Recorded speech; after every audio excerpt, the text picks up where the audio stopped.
दोस्तों एक unfortunate news यहाँ पे निकल के आ रही है। एक मिग 21 बाइजन ट्रेनर एयरक्राफ्ट उड़ रहा था, अपनी उड़ान भर रहा था और लगभग थर्सडे की रात 9 बजे ये क्रैश कर गया।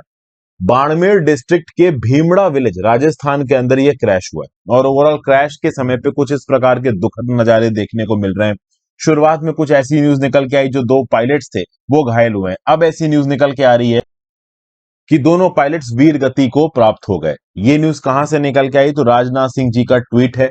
Deeply anguished by the loss of two air warriors due to an accident of IAF MiG 21 trainer aircraft near Barmer in Rajasthan.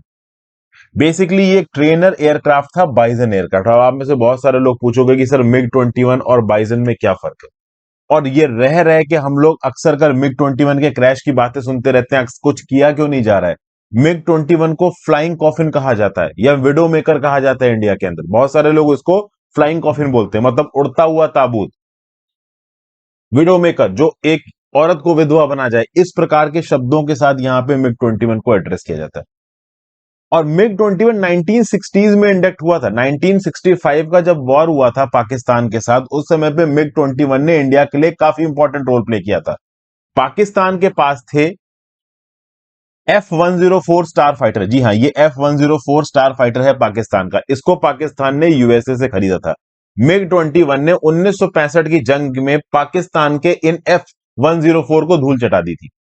बहुत सारे लोग, एक बहुत बड़ा डिफेंस का तबका इंडिया के अंदर ऐसा है जो बोलता है कि मिग 21 फ्लाइंग कॉफिन नहीं है। अगर ओवरऑल ऑफ फ्लाइंग आवर्स को काउंट करो, जितनी लंबी सर्विस मिग 21 ने देश को दी उसको काउंट करो, तो जो नंबर ऑफ एक्सीडेंट्स है वो आपको कम नजर आएंगे।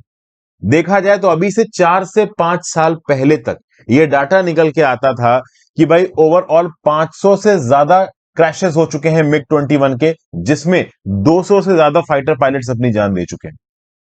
अभी जो भी लेटेस्ट अवेलेबल डाटा है इसके बारे में मैं आपसे बात करूंगा। ये मिग 21 बाइजन क्या है इसके बारे में बात करूंगा। सबसे पहले ये देख लेते हैं ओवरऑल की list of active Indian military craft. हमारे पास कितने कॉम्बैट एयरक्राफ्ट है, फाइटर जेट्स हमारे पास कितने। तो रिसेंटली डसॉल्ट रफाल न्यूज में रहा है। डसॉल्ट रफाल हमने फ्रांस से खरीदा है, लगभग 36 है हमारे पास in service. Sukhoi SU-30 fifth generation aircraft है, इसको हमने रशिया के साथ मिलकर बनाया है। ये हमारे पास लगभग 272 है। HAL तेजस, ये हमारे पास 31 है। ये जो तेजस है इसके ऊपर हम बहुत हद तक बैंक कर रहे हैं। ये हमारा इंडिजीनियसली मेड एयरक्राफ्ट है और इसमें बहुत सारे मॉडिफिकेशन हम लोग धीरे धीरे करके कर रहे हैं। मिग 29 ये भी हमने रशिया से ही लिया है, 65 है हमारे पास। मिराज 2051 है। जगुआर हमारे पास 130 है और मिग 21 अभी भी 128 है। दोस्तों 100 से ज्यादा, देखिए इन 128 में हो सकता है कुछ एयरक्राफ्ट को यहां पर रिटायर कर दिया गया हो, लेकिन अभी भी 100 से ज्यादा मिग 21 सर्विस में है। 4 स्क्वाड्रन मिग 21 के अभी भी यूज किए जाते हैं और हर स्क्वाड्रन में कम से कम 16 से 18 तो मिग 21 है ही। तो आराम से 100 से ज्यादा मिग 21 हम लोग अभी यूज कर रहे हैं। सबसे खास बात यह कि इन्हीं मिग 21 को ट्रेनर एयरक्राफ्ट की तरह भी इस्तेमाल किया जाता था। पहले क्या था कि किरण एयरक्राफ्ट के ऊपर जो हमारे फाइटर पायलट से उनकी ट्रेनिंग हुआ करती थी, लेकिन किरण कॉम्बैट एयरक्राफ्ट एक बेसिक एयरक्राफ्ट था और जैसे ये फाइटर पायलट्स किस में आते थे, आपका मिग 21 में आते थे, तो मिग 21 सुपरसोनिक एयरक्राफ्ट था। तो ट्रेनिंग किरण पे हुई है और एकदम से आपको सुपरसोनिक एयरक्राफ्ट पे बैठा दिया, इसलिए बाद में हॉक एयरक्राफ्ट लाए गए ट्रेनिंग के लिए। फाइनली मिग 21 में एयरक्राफ्ट ट्रेनिंग प्रोवाइड करनी जाने लगी। अभी आप एक और चीज सुन रहे होगे कि ये जो एयरक्राफ्ट क्रैश हुआ है ना, ये एक्चुअली मिग 21 बाइजन है। अब आप बोलोगे सर ये मिग 21 बाइजन क्या होता है, तो एवियोनिक्स और आर्मामेंट के मामले में ओवरऑल मिग 21 बाइजन एक अपग्रेडेड वर्जन है मिग 21 का।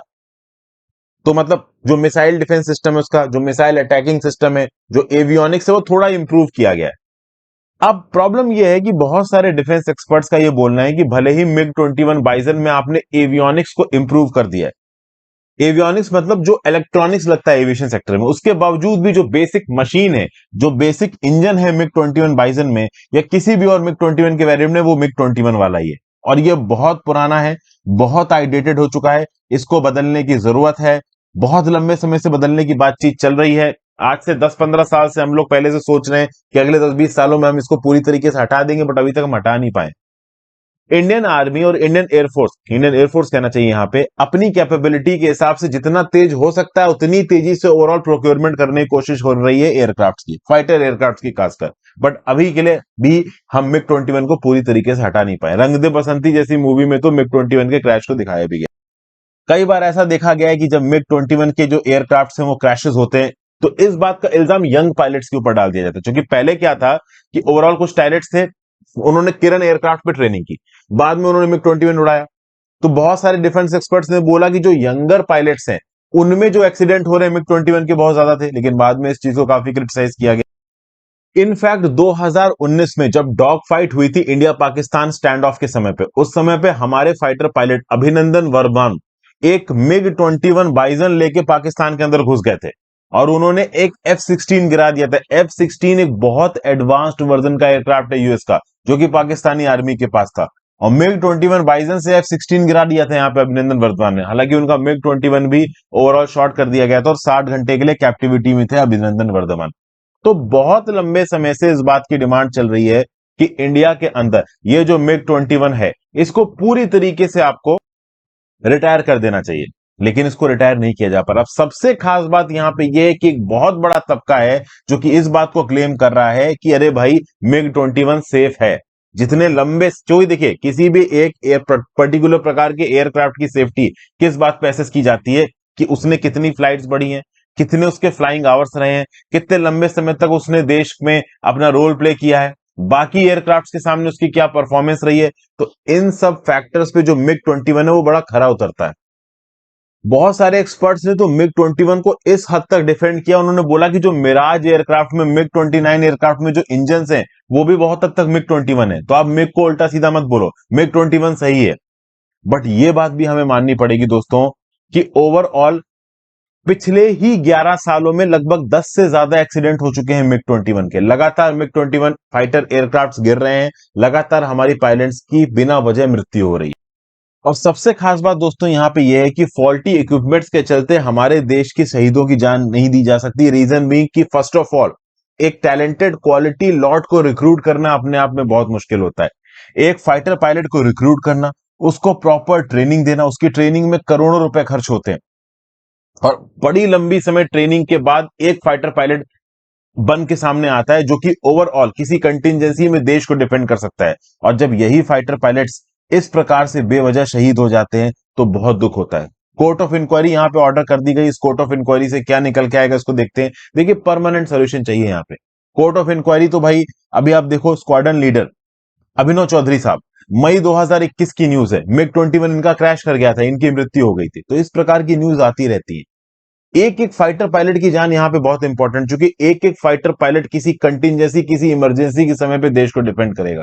तो ये बहुत जरूरी हो गया कि मिग 21 को जल्दी से जल्दी एलिमिनेट कर दिया जाए, इसकी वजह ओवरऑल कोई दूसरा एयरक्राफ्ट लेके आया जाए, क्योंकि 1960s का एयरक्राफ्ट है। देखिए, बात ये नहीं है कि एयरक्राफ्ट में कुछ प्रॉब्लम है, बात यह है कि आज की डेट में मॉडर्नाइजेशन के चलते मिग 21 उतने आप कह लो फिट नहीं रह गए।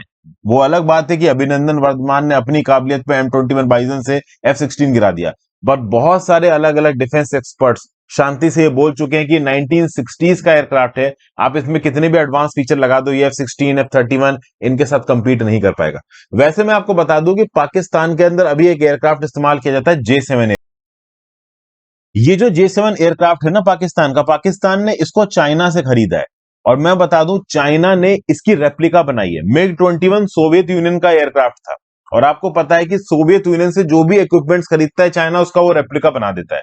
अभी के लिए S-300 S-400 missile defence system है जो रशिया का, उसको भी चाइना ने खरीदा, उसका रेप्लिका बना दिया।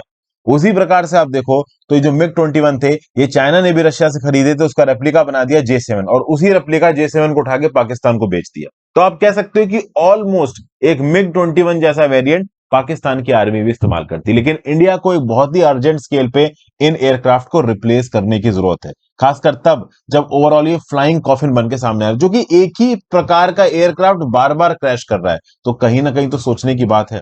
हमारे पायलट्स की जान इतनी सस्ती नहीं है, जितना जल्दी हो सके उतना जल्दी इन एयरक्राफ्ट को पूरी तरीके से रिप्लेस कर देना चाहिए। कोर्ट ऑफ इंक्वायरी बिठाने से कुछ भी नहीं होगा। आई होप आपको कुछ ना कुछ यूजफुल यहाँ पे जानने को मिला हो दोस्तों। ज्यादा से ज्यादा लोगों के साथ लेक्चर को शेयर करें। अगर आपका कोई व्यू पॉइंट है ओवरऑल इस पर्टिकुलर फील्ड में, आपको कोई एक्स्ट्रा जानकारी है, तो जरूर नीचे कमेंट बॉक्स में बताइएगा। Have a great day friends, goodbye, ध्यान रखिए अपना।